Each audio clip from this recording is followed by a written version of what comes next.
Le vaste lac Tanganyika est le deuxième lac d'eau douce le plus profond du monde, après les lacs Baïkal en Sibérie. Ces derniers temps, ces lacs causent des dégâts incalculables aux riverains. Omar, qui tient un bar à côté du lac Tanganyika, a déjà perdu une grande partie de ses biens et la situation ne lui permet plus de continuer ses activités. Les pertes sont énormes. Comprenez que les débordements ont surgi durant 2 années consécutives. Le manque à gagner est important. Nous avons repris l'aménagement à nouveau et nous pensons que la situation va s'améliorer.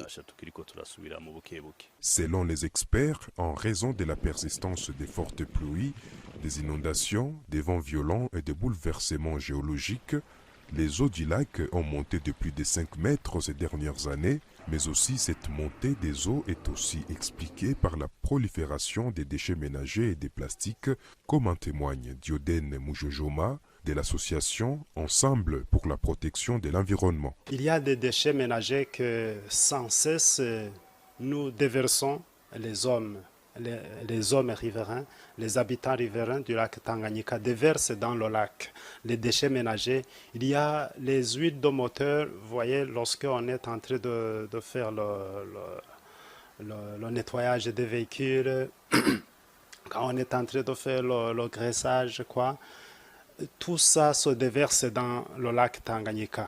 Pour se protéger contre les débordements du lac Tanganyika, certains riverains ont lancé des travaux d'élévation des murs parallèles en matériaux durables.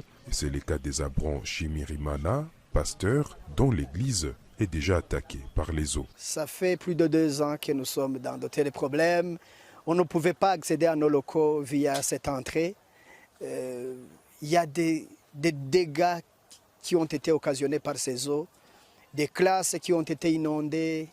Il y a des locaux que nous ne pouvons pas utiliser maintenant.